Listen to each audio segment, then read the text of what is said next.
izobarlarning qaysi xususiyatlari turlicha bo'ladi? Mana izobar keltirdik. O'sha bo'yicha ko'ramiz. Izobar turli elementlarning, ya'ni bitta element bo'lishi kerak emas. Har xil element.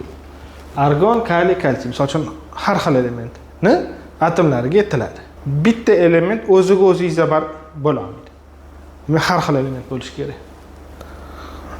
Bu yerda mana protonlarni, neytronlarni hammasini yozib oldik va izobarda nisbiy massalari doimo teng bo'ladi. Ya'ni 40.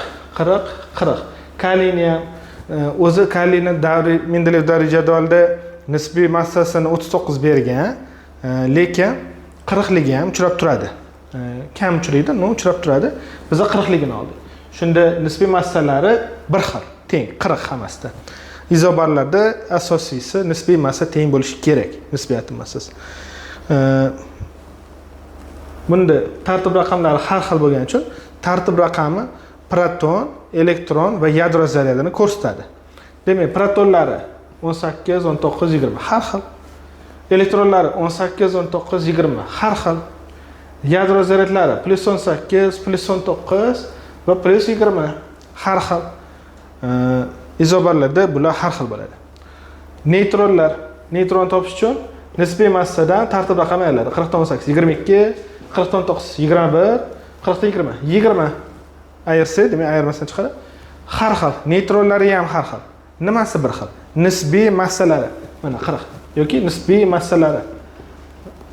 Nisbiy massa bu proton va neytronlar yig'indisiga teng. Ya'ni shu ikkalasini qo'shsa 18, 22, 40, 19, 20, 40. Ba'zan nisbiy massani proton va neytronlar yig'indisi ham deyishadi. U ham nisbiy massa hisoblanadi. Chunki qo'shsa nisbiy massa chiqadi.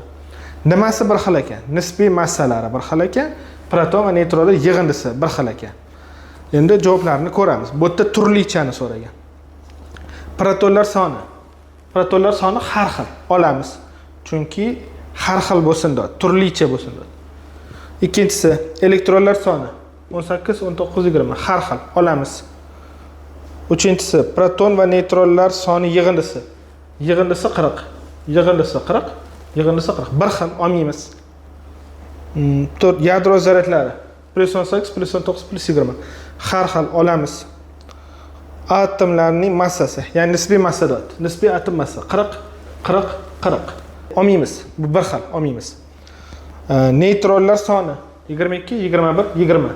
Chunki har xil sonlar ayirsa 40 dan 18, 40 dan 19 va 40 dan 20. Har xil sonlar ayirgancha har xil chiqadi. Neytronlari har xil olamiz. Shunda to'g'ri javob 1, 2, 4, 6. D javob to'g'ri.